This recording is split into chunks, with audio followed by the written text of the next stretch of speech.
Reflexões para os tempos de guerra e morte, 1915. Obviamente, o espectador já vai fazer a relação imediata, 1915, um período de entre guerras, né, ou mais especificamente Primeira Guerra Mundial. Enfim, é um momento histórico no qual é uma coisa só, né, a Primeira e a Segunda Guerra. Momentos difíceis, momentos terríveis. Freud, como judeu, era perseguido. Então, Freud, nesse momento histórico, escreve vários textos sobre a morte, sobre a guerra, sobre o fim. E, claro, ele nos passa a impressão de, oh, meu Deus, Freud está sendo muito pessimista, muito amargo, muito soturno.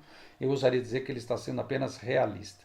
Então, nesse trabalho específico, um trabalho curto, deve ser lido ao lado das correspondências com Einstein, porque a guerra, a troca de cartas entre Einstein e Freud é um documento muito importante, muito interessante, quando Einstein pede a Freud uma solução para a agressividade humana, para a guerra, e Freud é bastante realista, dizendo que isso não seria possível, mas que nesse texto aqui, prioritariamente, ele está dizendo da desilusão do ser humano, né? Afinal, poxa vida, precisa acabar em guerra, precisa resolver em guerra, então que tipo de animais nós somos, se nós somos os animais racionais, e Freud destila doses significativas de realismo quando ele diz que, bom, o ser humano tem uma coisa dentro de si que não é diferente dos animais, que é a agressividade.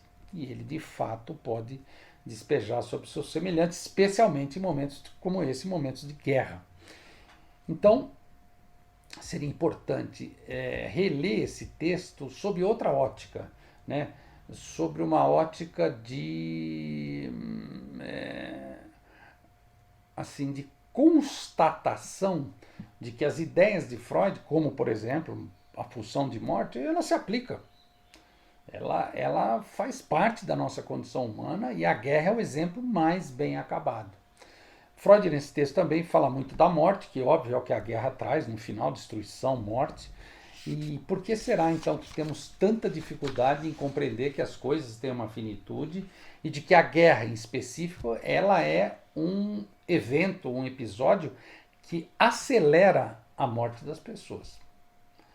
Então, como nós somos frágeis e desamparados, a nossa relação com a morte é sempre complicado, dependendo de cada cultura, obviamente, mas cabe dizer, a morte tem suas próprias regras. Então, quando a gente se defronta com o lado bestial do ser humano, como por exemplo na guerra, a gente tenta encaixar na razão aquilo que foi disparador, que começou tudo. Não há razão. A agressividade humana sempre esteve presente e sempre vai estar presente. Então, seria ingênuo acreditar de que a guerra, o uso do poder, o uso da violência, o uso da agressividade, um dia vai cessar na condição humana. Seria muita ingenuidade. Freud nos alerta. Amadurecemos. É o que precisamos fazer.